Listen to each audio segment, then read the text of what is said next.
A little girl cries out to Millionaire, "She locked me with the dogs." He breaks open the cage. Before we go on, comment below if you've ever felt a soft voice shift the air. Enjoy the story. The morning sun filtered through the expansive windows of the Maddox estate, casting long shadows across marble floors that had never known the sound of children's laughter.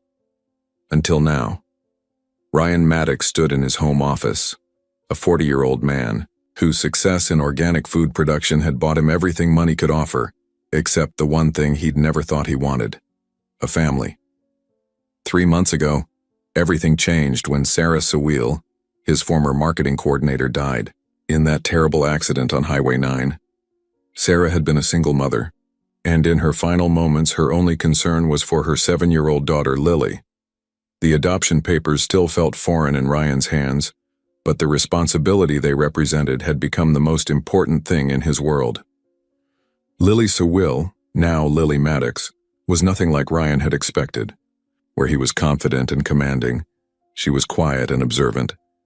Where he moved through the world with certainty, she stepped carefully, as if testing each moment before trusting it. The incident with the neighborhood dog when she was 4 had left her with a deep fear of large animals, which made living with Ryan's 3 Tibetan Mastiffs particularly challenging. But Ryan believed in gradual healing. His dogs, Thor, Titan, and Tempest, were gentle giants despite their imposing size. They'd been his companions for years, loyal and protective. If Lily could learn to trust them, he reasoned, perhaps she could learn to trust this new life they were building together. Ryan had hired Tamara Wells 3 weeks after Lily's arrival. At 34, Tamara possessed an unusual combination of professional competence and genuine warmth that seemed perfect for their situation. She understood his business demands, managed his schedule flawlessly, and most importantly, she appeared to have an almost magical way with both children and animals. "She's remarkable," Ryan had told his friend Marcus over coffee. "Lily actually smiled yesterday when Tamara was here, and the dogs, you should see how they respond to her. It's like she speaks their language." What Ryan didn't notice were the subtle signs that should have raised alarms. The way Tamara's eyes lingered on Lily when she thought no one was watching. The foreign phrases she whispered to the dogs during their training sessions. The slight tension in her jaw whenever Ryan spoke proudly about his adoption of Sarah's daughter. Tamara's brother, David Wells, had once been Ryan's business partner until a brutal copyright lawsuit over organic certification processes had destroyed him financially and professionally. The settlement had left David bankrupt and bitter, convinced that Ryan had stolen everything that should have been his. David's hatred had festered for 3 years until his sister presented him with the perfect opportunity for revenge. "You can't hurt him directly," David had whispered during one of their clandestine meetings. "But that little girl, she's his. Weak spot now. Break her spirit, make her afraid of his world, and you'll destroy him from the inside out. Make it look like accidents. Make him question everything he believes about safety and protection." Tamara had accepted the mission with cold calculation. But as she worked within the Maddox household, she discovered something unexpected about herself. She genuinely loved animals. The irony wasn't lost on her that she could feel such tenderness toward Ryan's dogs while planning to use them as instruments of psychological terror against a 7-year-old child. Dr. Kayla Morrison had been the Maddox family veterinarian for over 5 years, long before Ryan ever imagined having a child in his home. She was a dedicated professional who prided herself on understanding animal behavior, which was why the changes in Thor, Titan, and Tempest troubled her so deeply. "They're agitated," she told Ryan during a routine visit. "Not sick, not injured, but confused. Like they're receiving conflicting signals about how to behave." Ryan frowned, watching his 3 massive dogs pace restlessly in their spacious kennel area. "Conflicting signals? What do you mean?" "Well, they know you. They trust your commands. But lately, they seem to be responding to someone else's training as well. Watch." Kayla demonstrated with a simple sit command, and all 3 dogs hesitated, something they'd never done before finally obeying. "See that pause? That's not normal for them." Tamara had been present during this conversation, standing quietly by the kennel entrance. Her expression was appropriately concerned, even sympathetic. Perhaps they're just adjusting to having Lily in the house, she suggested helpfully. Animals can sense when children are afraid of them. Maybe they're confused about how to behave around her. It was a reasonable explanation, one that fit perfectly with everyone's understanding of the situation. Ryan nodded, accepting it without question. Dr. Kayla seemed less convinced but couldn't articulate exactly why. What none of them realized was that Tamara had been conducting her own training sessions with the dogs during the early morning hours when the household was still asleep. Using techniques her brother had researched extensively, she was teaching them to respond to specific foreign commands that would override their natural gentleness when the time came for her plan to unfold. Meanwhile, Glenn Morrison, the 70-year-old blacksmith who had been maintaining the kennel locks and security systems for the past 2 years, began noticing small but significant changes in the equipment. Tools moved from their usual places. Lock mechanisms that seemed unnecessarily complex for simple dog containment. Hardware that looked more suitable for human detention than animal care. Glenn was old school, a man who believed in simple solutions and trusted his instincts. Something about the recent modifications felt wrong, but he couldn't quite put his finger on what bothered him most. Lily Maddox was small for her age, with light brown hair that caught the sunlight and eyes that seemed to hold decades of caution despite her 7 years. The trauma of losing her mother had made her intensely observant, alert to changes in tone, expression, and atmosphere that adults often missed. She noticed things about Tamara that the grown-ups didn't see. The way Tamara's smile never quite reached her eyes when she looked at Lily. The strange words she sometimes whispered to the dogs. Words that didn't sound like English or any language Lily had heard in school. The way the dogs acted differently when Tamara was around, more restless and unpredictable. Most disturbing was the way Tamara seemed to study her, as if memorizing her fears and weaknesses. When Lily mentioned her anxiety about the dogs during dinner, Tamara always seemed to be listening with unusual intensity. When Lily accidentally dropped her glass and jumped at the sound, Tamara's eyes glittered with something that didn't look like sympathy. "She's very observant for such a young child," Tamara had mentioned to Ryan one evening. "Almost hypervigilant. It might be trauma response from losing her mother." Ryan had nodded solemnly, grateful for Tamara's psychological insights. He didn't notice how Tamara cataloged each of Lily's triggers and fears, building a comprehensive understanding of exactly how to terrorize the child most effectively. The first incident came on a Tuesday morning when Ryan was away at a business meeting in the city. Tamara had suggested that Lily might enjoy helping her bring the dogs their morning treats, a chance for the child to start building positive associations with the animals that frightened her so much. "We'll just put the treats in their bowls," Tamara had said sweetly. "You don't have to get too close, but wouldn't it be nice if you could show your daddy how brave you're becoming?" Lily had been hesitant, but willing to try. She followed Tamara to the kennel area, her small hands clutching the bag of dog treats. But when they reached the enclosed space, something went wrong. The automatic door slammed shut behind them, its electronic lock engaging with a sharp click. "Oh no," Tamara had said with convincing alarm. "The system must have malfunctioned. Lily, stay very still while I figure out how to open this." For 20 terrifying minutes, Lily was trapped in the kennel with 3 enormous dogs who seemed unusually agitated, pacing and whining in ways she'd never seen before. When Ryan returned and found them, Tamara explained it as a technical glitch, something that would need Glenn's attention to prevent future occurrences. But Lily had noticed something Tamara didn't know she'd seen. Just before the door closed, Tamara had pressed something in her pocket, and the electronic lock had responded immediately. Glenn Morrison had worked with metal and mechanisms for over 50 years. His weathered hands could identify the quality of a lock by touch alone, and his experienced eye could spot modifications that shouldn't exist. When Ryan called him to investigate the kennel malfunction, Glenn approached the job with his usual methodical thoroughness. What he found troubled him deeply. "Mr. Maddox," Glenn said carefully, examining the lock mechanism under his magnifying glass.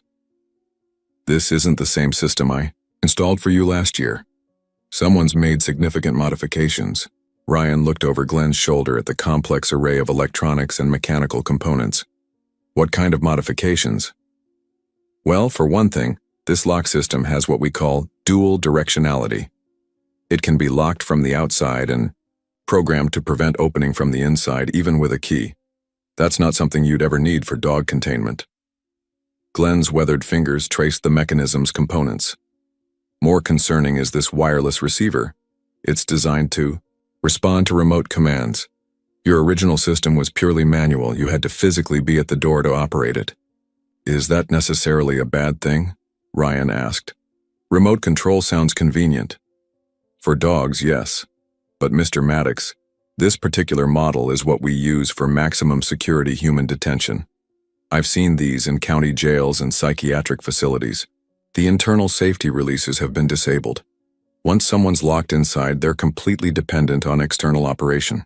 Glenn paused, choosing his words carefully. Sir, I need to ask directly, did you request these modifications? Because if you didn't, then someone with access to your property has installed equipment designed to trap people, not contain animals. The implications hung heavy in the air between them. Ryan felt a cold certainty settling in his stomach, though he couldn't yet articulate what it meant. I want you to document everything, Ryan said quietly. Photograph the modifications. Note any serial numbers and prepare a report.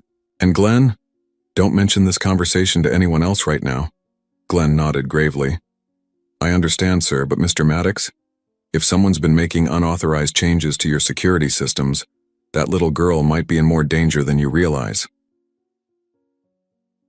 Dr. Kayla Morrison prided herself on understanding animal psychology, which made the behavioral changes in Ryan's dogs particularly unsettling. During her follow-up visit to assess their ongoing agitation, she conducted a series of standard behavioral tests that revealed deeply troubling results. Thor, sit, she commanded the largest of the 3 Tibetan Mastiffs. The dog hesitated, looking around nervously before eventually complying.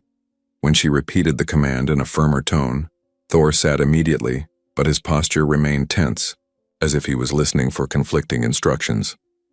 Titan, stay, she said to the second dog while backing away slowly. Titan held his position but whined softly, his massive head turning toward the kennel area as if expecting someone else to countermand her order. Most disturbing was Tempest's reaction to Lily's presence. Normally the gentlest of the 3, Tempest had always been calm around children. But when Lily approached during the examination, Tempest began an unusual pattern of behavior, approaching the child, then backing away, then approaching again, as if caught between competing sets of programming. It's like they're fighting internal conflicts, Dr. Kayla explained to Ryan privately. In my 15 years of veterinary practice, I've only seen this kind of behavioral confusion in animals that have been subjected to contradictory training methods. What do you mean by contradictory training? Well, imagine if you taught a dog to sit with one set of commands and then someone else taught the same dog different behaviors, using different words or even a different language. The animal becomes confused about which authority to follow. Dr. Kayla pulled out her tablet and showed Ryan a series of behavioral assessment videos she'd recorded. Watch Tempest's reaction when I give standard commands versus when he hears sounds from that direction. She pointed toward the kennel area. His stress indicators spike dramatically. His cortisol levels are elevated.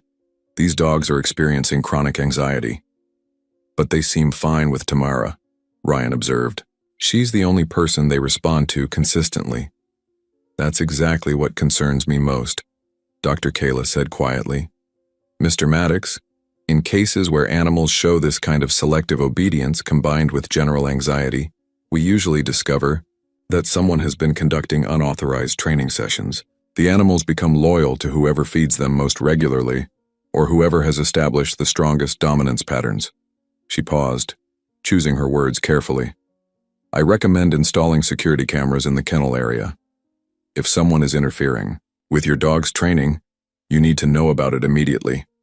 These behavioral patterns suggest your animals might not respond predictably in emergency situations. The conversation left Ryan deeply unsettled, though he couldn't yet connect all the pieces of evidence that were accumulating around him. Tamara had been carefully observing the household dynamics for weeks, waiting for the perfect opportunity to implement the next phase of her plan. She needed an incident dramatic enough to genuinely traumatize Lily, but subtle enough that it could still be explained as an unfortunate accident. The opportunity came on a Thursday afternoon, when Ryan had an unavoidable conference call with international distributors, a call that would keep him occupied for at least an hour. Glenn was off-site working on another project, and Dr. Kayla wasn't scheduled to return until the following week. "Lily, sweetie," Tamara said with her most persuasive smile, "would you like to help me give the dogs their afternoon treats?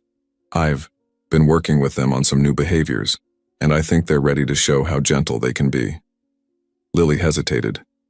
Her previous experience in the kennel area had left her deeply wary, but Tamara's encouragement and Ryan's ongoing hopes that she would overcome her fear of the dogs created pressure to try again. "I have some special treats that the dogs absolutely love," Tamara continued. "You could just hand them to me and I'll give them to Thor, Titan, and Tempest. You won't have to get close at all." Against her better judgment, Lily followed Tamara toward the kennel area. But as they approached, Tamara's demeanor began to change in subtle ways that only a child's observant instincts could detect. Her smile became harder, her movements more purposeful. Her voice carried undertones that didn't match her words. "Actually, Lily," Tamara said as they reached the kennel entrance, "I think it would be better if you went inside with the treats. The dogs need to learn to associate you with positive experiences."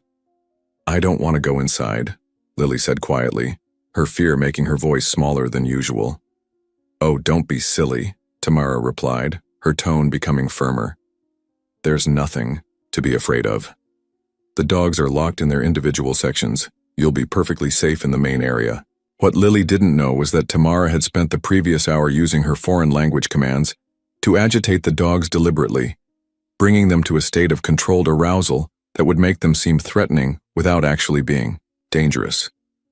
It was a calculated performance designed to maximize psychological trauma while maintaining plausible deniability. "Come along," Tamara said, her hand on Lily's shoulder now guiding her toward the entrance with gentle but insistent pressure. "Your daddy will be so proud when he learns how brave you've been." As they crossed the threshold into the kennel area, Tamara discreetly activated the remote locking mechanism she'd programmed weeks earlier. The electronic system engaged with a soft click that Lily barely noticed, but which sealed her fate for the next terrifying phase of Tamara's revenge plan. "Dad, save me! Dad, save me!" Lily's scream tore through the afternoon silence like a siren, piercing the walls of the house and reaching Ryan in his office where he was wrapping up his international conference call. The raw terror in her voice sent ice through his veins and adrenaline exploding through his system. He dropped his phone without ending the call and ran toward the kennel area, his heart hammering against his ribs. The screaming continued, desperate, panicked cries that spoke of immediate mortal danger. When he reached the kennel, the scene before him defied comprehension. Lily was trapped inside the main enclosure, pressed against the far wall, while Thor, Titan, and Tempest paced frantically around the space. The dogs weren't attacking her. They seemed as confused and agitated as she was terrified, but their massive size and obvious distress created an atmosphere of barely controlled chaos. "Lily?" Ryan grabbed the door handle and pulled, but nothing happened. The lock held firm, its electronic display showing a red light he'd never seen before. "Hang on, baby. Daddy's here." He fumbled with his keys, trying every configuration he could think of, but the modified locking mechanism refused to respond to any of the manual overrides that should have worked. Meanwhile, Lily's terrified sobbing filled the air, punctuated by the dog's increasingly frantic barking. What happened? Tamara appeared at his shoulder, slightly out of breath as if she'd run from another part of the house. "Oh my God, how did she get locked in there?" "I don't know." Ryan was pulling at the door with his full strength now, but the reinforced frame held solid. "The lock isn't responding to anything." Tamara moved past him and examined the electronic panel with apparent expertise. "It looks like the system is in some kind of emergency lockdown mode. She must have accidentally triggered a security protocol when she went inside. She went inside? Why would she go inside? I think she was trying to be brave, Tamara said, her voice carefully modulated to convey concerned confusion rather than guilt. She asked me to bring treats to the dogs, and when we got here, she said she wanted to try feeding them herself. I told her it might not be safe, but you know how determined she can be. Ryan's mind reeled. That explanation didn't match anything he knew about Lily's personality or her relationship with the dogs, but this wasn't the time for analysis. His daughter was trapped and terrified, and nothing else mattered. Call Glenn, he commanded. Call him right now and tell him it's an emergency, and get me something I can use to break this door down. While Tamara made the call, Ryan continued his desperate attempts to bypass the locking mechanism. Every second that passed felt like an eternity as Lily's cries echoed from inside the enclosure. Glenn Morrison arrived at the Maddox estate within 20 minutes of Tamara's call, his truck kicking up gravel as he rushed toward the kennel area. He could hear Lily's distressed crying before he'd even gotten out of his vehicle, and the sound spurred him to move faster than his 70-year-old joints typically allowed. What's the situation? He called out as he approached with his toolbox. She's been locked in for almost half an hour, Ryan said, his voice tight with barely controlled panic. Nothing I've tried will open this door. Glenn immediately went to work on the lock mechanism, but his examination revealed something that made his blood run cold. Mr. Maddox, this lock is engaged in maximum security mode. This isn't a malfunction. It's been deliberately activated. What does that mean? It means someone with access to the remote control system deliberately triggered the lockdown protocol. This can't happen by accident.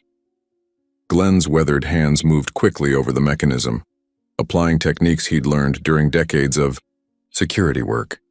Within 5 minutes, he'd managed to bypass the electronic system and release the manual override. The door swung open with a satisfying click. Ryan rushed inside and scooped Lily into his arms, her small body trembling with exhaustion and terror. The dogs immediately calmed, settling into their usual docile behavior as if a switch had been flipped. It's okay, baby. Daddy's got you now. You're safe. But as Lily clung to his neck, she whispered something that made his blood freeze. Daddy, she pressed something in her pocket, and then the door wouldn't open, just like last time. Ryan's eyes met Glenn's over Lily's head. The old man's expression was grim but unsurprised. Mr. Maddox, Glenn said quietly, we need to have a serious conversation about your security system, and about who has access to operate it. Tamara, who had been standing nearby during the rescue, stepped forward with appropriate concern. Thank goodness Glenn got here so quickly. Poor little thing, she must have been so frightened. Maybe we should consider installing additional safety features to prevent this kind of accident. Glenn's sharp eyes fixed on Tamara with sudden intensity. Ma'am, you mentioned that Lily triggered this accidentally. Could you explain exactly how a 7-year-old child would know how to activate a maximum security lockdown protocol that requires specialized remote equipment to engage? The question hung in the air like a challenge, and for just a moment, Tamara's carefully constructed mask slipped. Her eyes flashed with something cold and calculating before she recovered her composure. I really couldn't say, she replied carefully. Children can be surprisingly resourceful when they're curious about new things. But Glenn had seen enough. His decades of experience with security systems and his natural suspicion of convenient explanations had given him the pieces he needed to understand the broader pattern. That evening, after Lily had been given a warm bath, a comforting dinner, and was finally sleeping peacefully in her bed, Glenn Morrison sat across from Ryan in the home office with a manila folder full of documentation that would change everything. I need to show you something, Glenn said gravely. I've been investigating your kennel security system since our conversation last week, and what I've discovered is deeply troubling. He spread photographs across Ryan's desk, detailed images of the lock mechanisms, wiring diagrams, and technical specifications that meant little to Ryan but clearly carried enormous significance for Glenn. This remote control device, Glenn said, pointing to a photo of a small electronic unit, was installed sometime in the past month. It's military-grade equipment designed for maximum security detention facilities. The person who installed this has extensive knowledge of electronic security systems. What are you saying? I'm saying that someone has systematically modified your kennel area to function as a high-security containment facility, the kind used for dangerous prisoners or psychiatric patients who might attempt self-harm.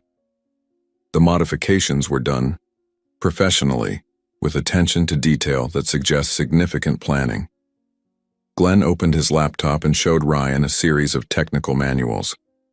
I spent the afternoon researching the specific components I found.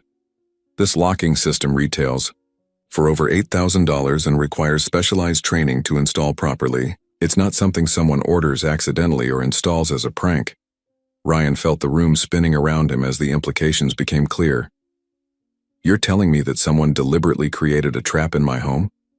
I'm telling you that someone has spent considerable time, money, and expertise turning your dog kennel into a device specifically designed to imprison human beings. The timing mechanism can be set for hours or days. The internal release systems have been disabled. Once someone is locked inside, they are completely helpless until the operator chooses to release them. Glenn paused, allowing Ryan to absorb this information before delivering the most crucial detail. Mr. Maddox, I also found something else. The system keeps electronic logs of when it's been activated and by which remote device. Would you like to see the data? With trembling hands, Ryan nodded. Glenn pulled up a file on his laptop screen showing timestamps and device identifiers. The system has been activated 7 times in the past month, always during hours when you were away from the house, always using the same remote device, and always for duration periods between 20 and 40 minutes. 7 times? But Lily has only been trapped twice. That's what concerns me most, Glenn said quietly. Someone has been practicing testing the system, learning how long they can contain someone before the situation becomes genuinely life-threatening. The evidence was overwhelming and undeniable. Someone in Ryan's household was systematically terrorizing his adopted daughter using sophisticated equipment and careful planning. The realization filled him with a cold rage unlike anything he'd ever experienced. Glenn, I need you to help me catch whoever is doing this. I was hoping you'd say that, Mr. Maddox.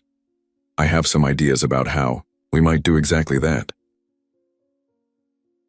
The next incident came on a Tuesday evening when Ryan was supposed to be in the city for a business dinner, but had actually returned early and was working quietly in his study. He heard Lily's voice from the direction of the kennel area, followed by sounds that made his blood run cold. He moved silently through the house, following the sounds to a position where he could observe without being seen. What he witnessed shattered his remaining illusions about his household's safety. Tamara was standing outside the kennel area with Lily beside her, but this time Ryan could see the entire sequence of events unfold. Tamara had a small electronic device in her hand, the remote control Glenn had warned him about. She was speaking to Lily in a tone that sounded supportive, but carried undertones of manipulation. Your daddy really wants you to get over your fear of the dogs, Tamara was saying. He's mentioned to me several times how disappointed he is that you're still afraid. Maybe if you could just go inside for a few minutes and show the dogs that you're not scared, he would be proud of you. Ryan watched in horror as Lily, clearly reluctant but desperate to please, moved toward the kennel entrance. The child's body language showed her terror, but also her willingness to endure fear for the sake of gaining approval. That's a good girl, Tamara continued. The dogs won't hurt you. They're locked in their individual sections. You'll be completely safe. But as Lily crossed the threshold, Ryan saw Tamara activate the remote device, engaging the electronic lock. Within seconds, Lily realized she was trapped and began calling for help. But this time Ryan forced himself to remain hidden and observe Tamara's response to the child's distress. Instead of immediately attempting to help, Tamara stood outside the locked door and waited. She checked her watch. She listened to Lily's increasingly frantic cries with an expression that was not sympathetic but calculating. Only after several minutes did she begin her performance of concerned assistance. When Ryan discovered the situation, Tamara's explanation was delivered with flawless emotional manipulation. "She begged me to let her try feeding the dogs by herself," Tamara said, her voice perfectly modulated to convey regret and concern. "I told her it wasn't safe, but she insisted she wanted to make you proud. The poor thing must have accidentally triggered the lock somehow." But this time Ryan heard Lily's whispered correction. "She told me you were disappointed in me. She said I had to go inside or you wouldn't love me anymore." The conversation that followed between Ryan and Lily revealed the depth of psychological manipulation that had been occurring. Lily had been told repeatedly that Ryan was frustrated with her fear, that her inability to bond with his dogs was creating problems for their new family, and that her only chance of keeping Ryan's love was to overcome her terror through exposure to increasingly frightening situations. "Daddy," she said, "if I couldn't be brave like a real daughter, you might have to find another little girl to adopt." Lily sobbed against his chest. "She said mothers who die in car accidents have lots of children who need homes." The cruelty of this psychological abuse left Ryan speechless with rage. But what devastated him most was the realization that Lily had been enduring this manipulation for weeks, believing that her safety and her place in their family depended on her willingness to subject herself to terror. For the first time, Ryan began to understand the true scope of what was happening in his home. Dr. Kayla arrived the next morning with equipment Ryan had never seen: specialized cameras, recording devices, scientific monitoring instruments. "Glenn called last night. If someone's manipulating dog behavior, we need documentation." She attached invisible cameras strategically around the kennel. "These record continuously for a week. If unauthorized training is happening, we'll have evidence." "What training could cause behavioral changes you observed?" "Several possibilities. Conflicting command structures using different languages. Stress, conditioning making animals unpredictable. Food-based manipulation creating unauthorized loyalty." Her expression was grim. "All are animal abuse forms but could make your dogs dangerous in unexpected ways." Glenn emerged with additional discoveries. "I found audio monitoring devices throughout the kennel. Whoever modified security has been listening to conversations near the dogs." "Listening? Why?" "Understanding family routines, learning your absence times, monitoring whether activities are detected. This isn't random mischief. Sophisticated surveillance combined with psychological warfare." Dr. Kayla nodded grimly. "Behavioral modifications, I observed, would require weeks of consistent training. Whoever's doing this has operated under your nose significantly." Ryan felt his world collapsing. Someone had systematically invaded his home, terrorized his daughter, abused his animals while presenting as helpful and trustworthy. "How do we catch them?" "Carefully," Glenn replied. "Direct confrontation means denial and disappearance. We need to catch them acting, with irrefutable court evidence." Dr. Kayla agreed. "More importantly, ensure Lily's safety during investigation. If this person realizes they're watched, they might escalate." Together they developed a plan requiring Ryan to act normally while secretly documenting household events.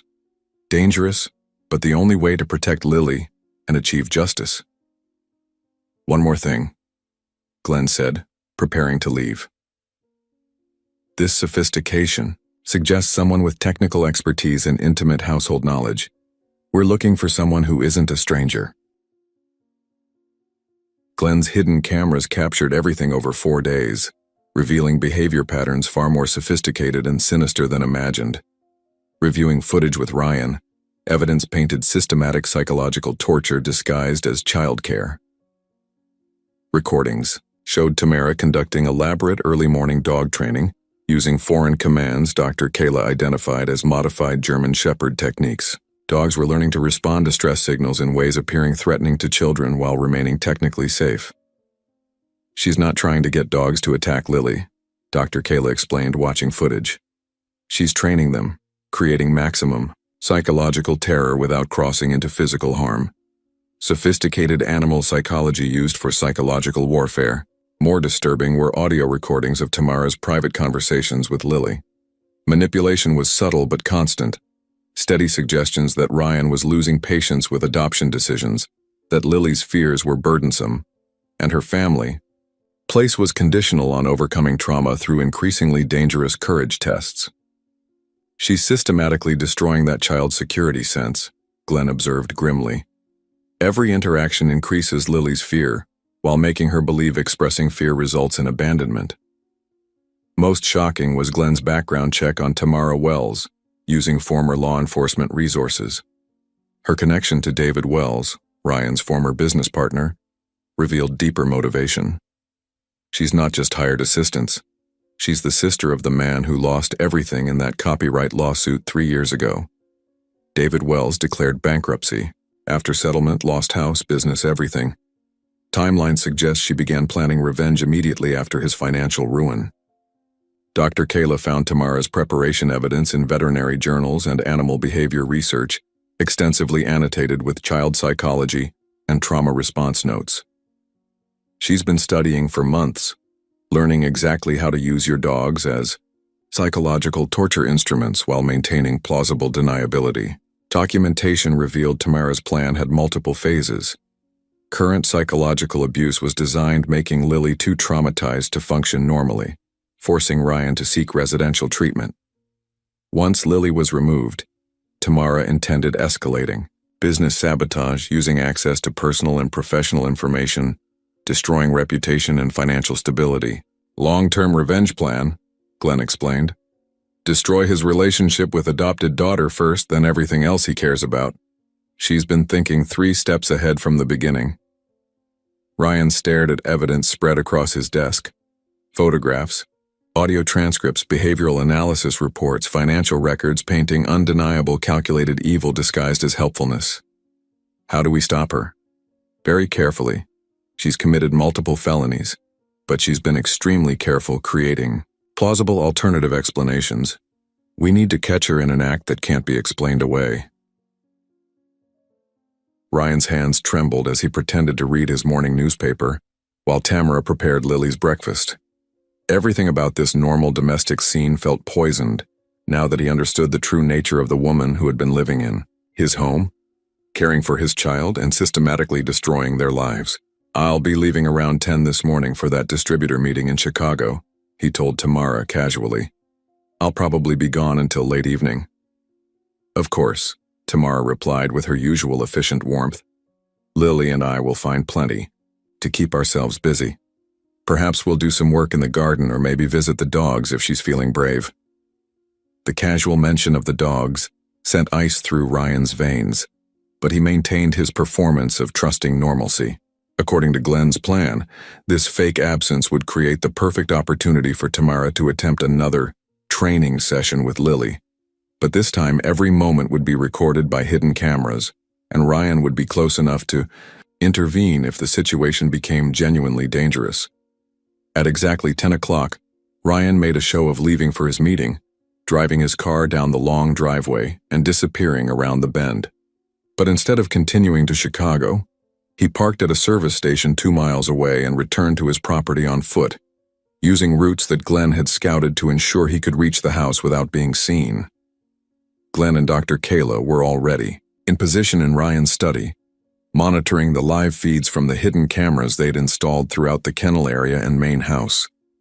The plan was to document Tamara's activities until she committed an act that was clearly criminal and impossible to explain as accidental. They didn't have to wait long. Within 30 minutes of Ryan's departure, Tamara began her preparation phase. The cameras captured her retrieving the remote control device from its hiding place in her room, conducting a system check of the kennel locks, and most disturbingly, preparing a small syringe with what appeared to be a sedative. That's new, Dr. Kayla whispered, analyzing the footage. She's escalating beyond psychological terror. Through the audio monitors, they heard Tamara approaching Lily with her usual manipulative warmth. Your daddy called while he was driving, she told the child. He asked me to work with you on being braver around the dogs. He said if you can't show improvement soon, he might need to find you a different home, where there aren't any animals. Ryan's fists clenched as he listened to the lie designed to terrorize his daughter into compliance. But Glenn placed a restraining hand on his arm. Not yet. Glenn whispered. We need more evidence. The cameras followed Tamara and Lily toward the kennel area, capturing every word and gesture. This time, Tamara's manipulation was more direct and threatening than ever before. Lily, your daddy is losing patience with you. He's told me that if you can't overcome your fear of dogs, he'll have to conclude that you're not mature enough to live in his home. There are other children who would be grateful for the opportunity he's given. You. What happened next exceeded even Ryan's worst fears about Tamara's intentions. The hidden cameras captured her preparing to inject Lily with the sedative before locking her in the kennel, creating a scenario where the child would be helpless and potentially in mortal danger if something went wrong with the rescue. This isn't just psychological abuse anymore, Dr. Kayla said urgently. She's moving into territory that could kill that child. But before Tamara could administer the injection, Lily did something that surprised everyone. She ran. Instead of submitting to Tamara's demands, the 7-year-old girl broke free and sprinted toward the house, calling for help even though she believed Ryan was miles away. Tamara's response revealed the depth of her malice. Instead of pursuing Lily with feigned concern, she began speaking to herself in a voice that was cold, calculating, and completely different from the warm persona she'd maintained for months. You little brat, Tamara muttered, not realizing her words were being recorded. Do you think running away will save you? Your precious daddy isn't here, and even if he was, he's starting to believe you're more trouble than you're worth. The transformation was chilling. Gone was the caring assistant who loved animals and understood children. In her place stood someone whose face was twisted with years of accumulated hatred, and the satisfaction of revenge finally within reach. Tamara retrieved her remote control device and began systematically activating all the security protocols. Glenn had discovered not just the kennel locks but electronic systems throughout the house that could trap Lily in various rooms. Her plan was clearly to terrorize the child beyond the point of psychological recovery. But as she worked, Tamara began talking to herself, and the hidden microphones captured everything. David said it would take time, she said to the empty air. He said breaking Ryan Maddox would require patience, but this little orphan is the key to everything. Destroy her spirit, and his spirit follows. Make him watch his adopted daughter become too damaged to function, and he'll understand what David felt when his life fell apart. The recordings captured her describing in detail how she'd been building toward increasingly serious accidents that would result in Lily's death or permanent disability, events that would appear tragic but accidental to investigators who didn't know about the systematic preparation. Next week, the dogs won't just be barking when she's locked in with them. Tamara continued her soliloquy. I've been training them to respond to distress signals with aggressive behavior. One little injection to make her erratic and panicky, and the dogs will think she's a threat that needs to be neutralized. Ryan had heard enough. The recordings provided more than sufficient evidence to ensure Tamara's conviction on multiple felony charges, but more importantly, they revealed that Lily was in immediate mortal danger. He signaled to Glenn and Dr. Kayla that it was time to act. Ryan stepped from his hallway hiding place just as Tamara finished programming final security lockdown that would have trapped Lily with no escape possibility. His appearance shocked her into momentary silence, but her recovery was swift and calculating. Ryan, she exclaimed with apparent relief. Thank goodness you're back early. Lily's been having another panic episode about dogs. I've been trying to calm her, but she's extremely agitated today. Really? Ryan's voice was dangerously quiet. That's interesting, because I've been listening to everything you've said for the past hour. For just a moment, Tamara's mask slipped, completely. Her eyes flashed with pure malice before attempting to regain composure, but it was too late. Ryan had seen the truth behind her carefully constructed facade.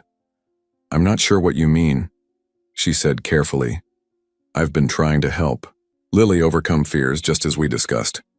If you heard something inappropriate, I can explain. Explain this.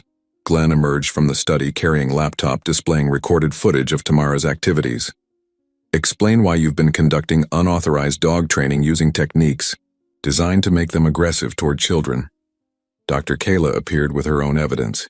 Explain why you've been carrying veterinary sedatives without authorization and preparing to inject a 7-year-old with substances that could cause serious medical complications.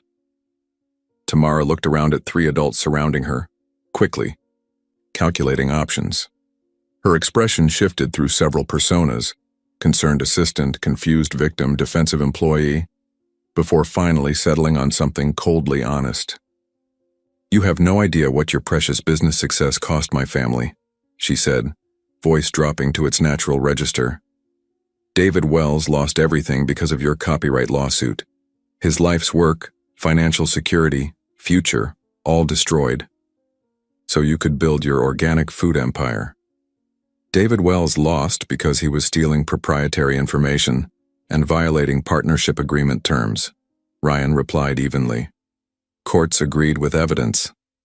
Courts agreed with your lawyers and—" "Money?" Tamara spat. "David had no resources fighting you properly, but he had something you didn't expect. A sister willing to spend years planning perfect revenge." Glenn stepped forward with handcuffs from his law enforcement days.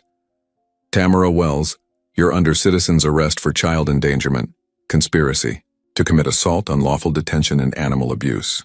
As Glenn secured handcuffs, Tamara's final mask fell completely. "That little brat will never feel safe again.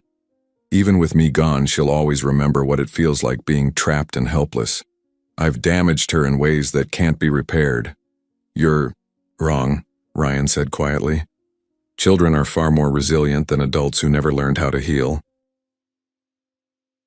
6 weeks later, the Maddox estate looked different in ways that went far beyond the obvious changes Glenn Morrison had made to the security systems.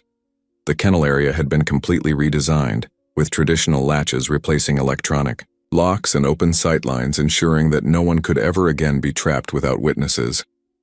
But the most significant changes were in the relationships between the people and animals who called this place home. Dr. Kayla Morrison arrived for her weekly visit carrying good news that had been months in the making. "The retraining program is working beautifully," she reported to Ryan as they watched Lily playing safely in the garden. "Thor, Titan, and Tempest have completely forgotten Tamara's artificial commands. They're responding naturally again." The dogs had been as much victims of Tamara's manipulation as Lily herself. The conflicting training protocols had caused them significant stress and confusion. But Dr. Kayla's patient work had restored their natural temperaments. They were once again the gentle giants Ryan had always known them to be. More remarkably, Lily was beginning to interact with them voluntarily. The process was slow and careful, but her natural curiosity was stronger than her learned fear. With proper support and no pressure, she was discovering that her father's dogs were not the threatening creatures Tamara had trained her to perceive.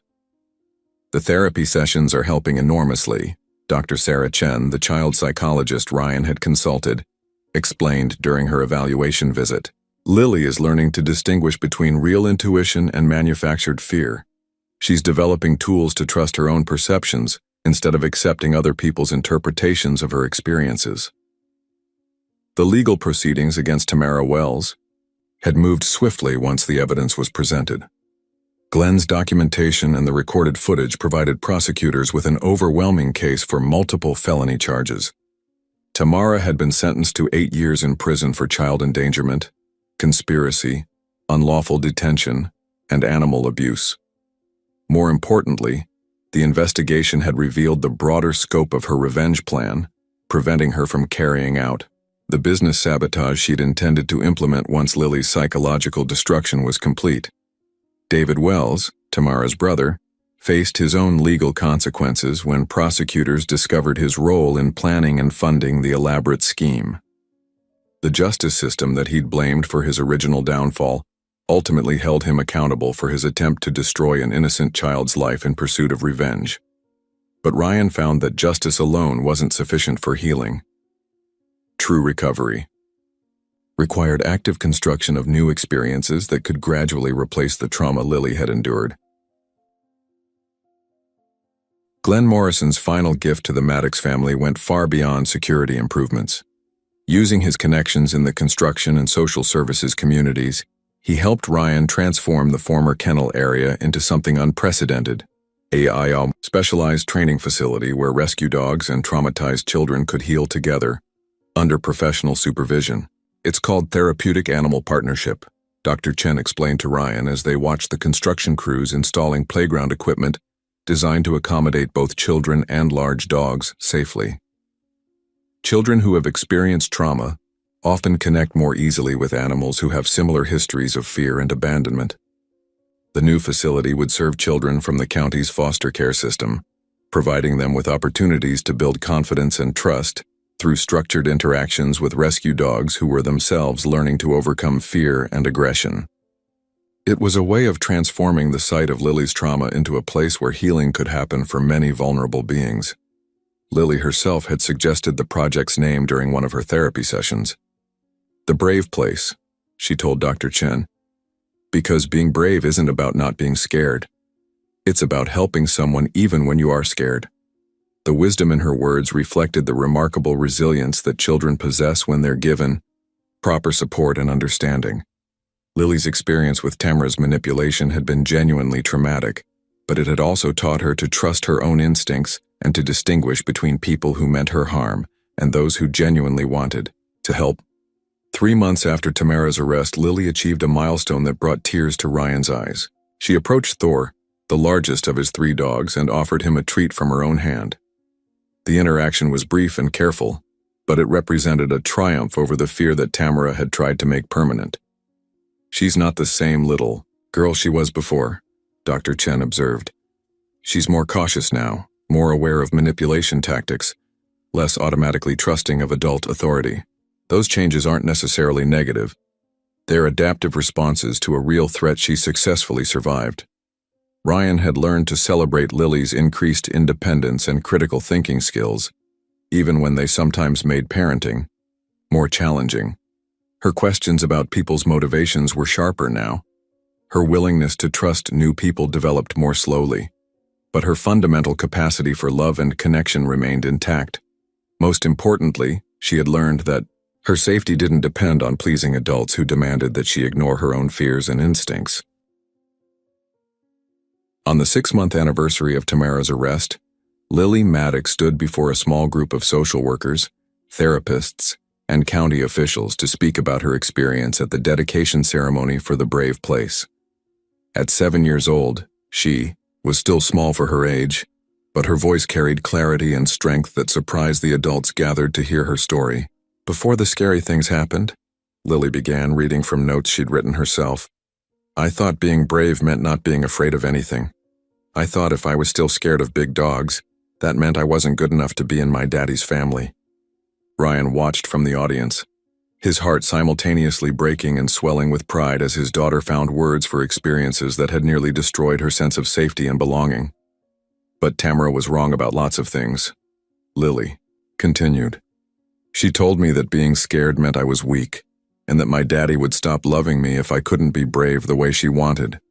She told me that screaming for help was shameful, and that good children should keep quiet even when someone was hurting them." Dr. Chen had worked with Lily for weeks to prepare this presentation, helping her identify the specific lies Tamara had used to manipulate her fear and isolate her from potential sources of help. "The most important thing I learned is that being brave doesn't mean you're not scared," Lily said, her voice growing stronger. "Being brave means you ask for help when someone is trying to hurt you, even if they tell you that asking for help will make things worse." She gestured toward the playground area where several rescue dogs were playing with volunteer handlers. These dogs used to be scared too. Some of them were hurt by people who were supposed to take care of them. But they learned to trust again, because they met people who were patient and kind, and didn't try to force them to stop being careful. Glenn Morrison, who had become an honorary grandfather figure in Lily's life, wiped his eyes as she continued her speech.